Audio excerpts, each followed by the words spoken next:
Warren Buffett adalah investor paling sukses di dunia. Dia tidak hanya membukukan rekor return saham yang tinggi, Buffett juga mengelola ini selama periode waktu tertentu, yaitu lebih dari 60 tahun. Ini adalah bukti kemampuan Buffett untuk berpikir jangka panjang. Tetapi, Buffett tidak hanya menghabiskan waktu untuk memikirkan sekuritas saja. Dia juga menghabiskan banyak waktu untuk memikirkan bagaimana kita bisa hidup lebih baik. Kita melihat ini dalam anekdot dari salah satu karyawan Buffett. Ceritanya bahwa suatu hari Buffett mendekati pilotnya yang bernama Mike Flynn. Setelah menyadari bahwa Flynn telah bekerja untuknya selama 10 tahun terakhir, dia ingin mendiskusikan tujuan karir Flynn dan bagaimana dia dapat membantu untuk mencapainya. Faktanya bahwa Anda masih bekerja untuk saya, candaan dari Buffett. Nah, dibalas oleh Mike Flynn, beritahu saya bahwa saya tidak melakukan pekerjaan saya. Untuk memetakan tujuannya, Flynn diminta oleh majikannya untuk melakukan latihan sederhana. Itu akan mengubah cara dia memandang prioritasnya selama-lamanya. Langkah pertama dalam latihan ini adalah membuat daftar 25 hal yang ingin dicapai Flynn di masa mendatang. Tidak ada yang tidak mungkin. Kedua, Flynn mengurutkannya berdasarkan urutan seberapa penting hal tersebut dan lingkari 5 hal teratas. Memprioritaskan goal-goalnya tidak diragukan lagi lebih menantang dibandingkan hanya membuat list-list tersebut. Dan Flynn berhasil mengelolanya. Tepat ketika itu tampak seolah-olah bagian yang paling menantang dari latihan sudah selesai, Buffett menanyakan kepada Flynn sebuah pertanyaan yang tampaknya sederhana, yaitu, apa yang akan kamu lakukan dengan 20 hal yang tersisa? Ya, 5 besar adalah fokus utama saya, tetapi 20 lainnya akan saya lakukan dalam waktu dekat, jelas Flynn. Dan dia melanjutkan, mereka masih penting, jadi saya akan mengerjakannya di sela-sela waktu ketika saya merasa tepat saat mengerjakan 5 prioritas utama saya. Mereka bukan hal yang mendesak, tetapi saya masih berencana untuk memberi mereka upaya yang terdedikasi. Nah, pada titik ini, ekspresi Buffett sedikit berubah.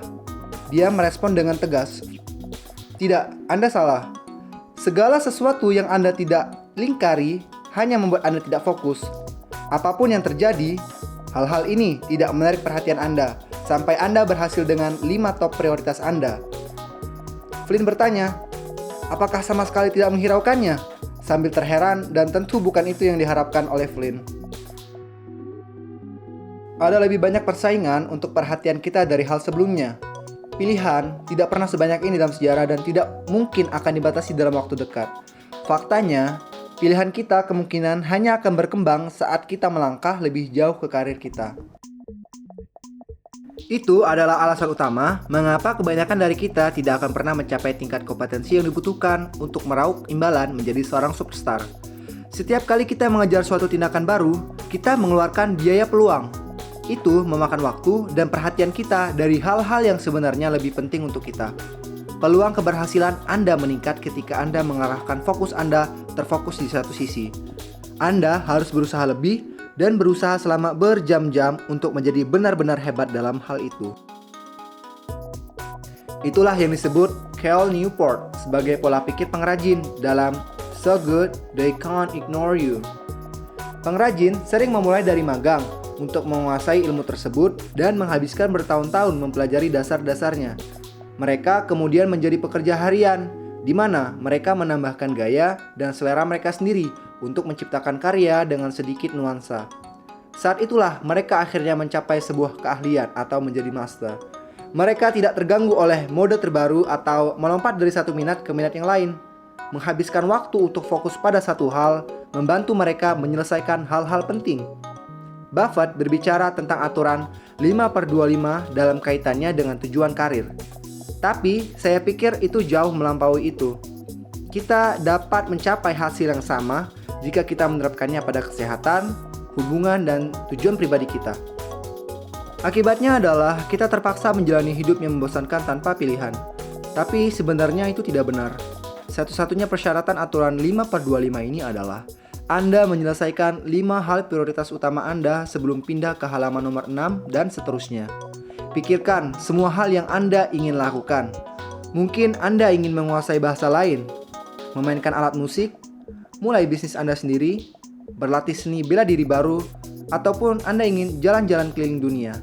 Tetapi, bagi kebanyakan dari kita tidak pernah benar-benar membuat suatu kemajuan. Ini adalah pertanda bahwa hal-hal yang ada dalam daftar tadi tidak terlalu penting bagi kita. Sebagian besar dari kita memilih barang-barang itu karena itu memberikan beberapa bentuk manfaat. Dan meskipun itu hal yang baik, itu tidak memotivasi kita untuk melakukannya. Contohnya, merupakan hal yang keren dapat berbicara 10 bahasa berbeda. Namun, menghabiskan akhir pekan kalian mempelajari aturan-aturan grammar tidak terasa begitu menyenangkan. Karena itu bukanlah hal prioritas kita. Bekerja dan keluarga lebih penting ketimbang menjadi polyglot atau orang yang menguasai banyak bahasa. Kita melakukan ini hanya pada waktu senggang saja. Sederhananya itu, berarti sebuah goal atau tujuan dapat memakan waktu berbulan-bulan, jika tidak bertahun-tahun untuk dapat dicapai. Hasilnya adalah kita memiliki hal-hal yang hampir tidak akan diselesaikan. Hal-hal ini hanya akan membebani pikiran kita, membuat kita stres dan merasa bersalah. Itu adalah hasil dari pola pikir any benefit. Nah, ada prinsip Pareto, dikenal baik sebagai aturan 80/20. Mengatakan bahwa sebagian besar hasil didorong oleh sebuah hal-hal kecil yang kita lakukan. Kemungkinannya adalah apapun yang berada di luar 5 besar akan berdampak kecil pada hidup Anda. Ketimbang menambahkannya, fokuskan waktu Anda untuk menyelesaikan aturan 5/25 ini. Dan ini juga merupakan contoh bahwa kesederhanaan membuat hidup menjadi lebih baik dan lebih mudah. Waktu dan perhatian adalah dua sumber daya yang paling terbatas di dunia. Akan ada lebih banyak peluang bagus daripada waktu yang kita miliki secara realistis. Kita seharusnya tidak terburu-buru dalam menyambar hal-hal tersebut, karena tidak semuanya baik untuk kita. Tidak peduli seberapa baik sebuah kesempatan, jika itu semua mendahului 25 gol kita. Jika kita memaksakan diri kita untuk mengeliminasi pilihan-pilihan kita akan dengan cepat menemukan bahwa hanya sedikit hal yang benar-benar berarti bagi kita.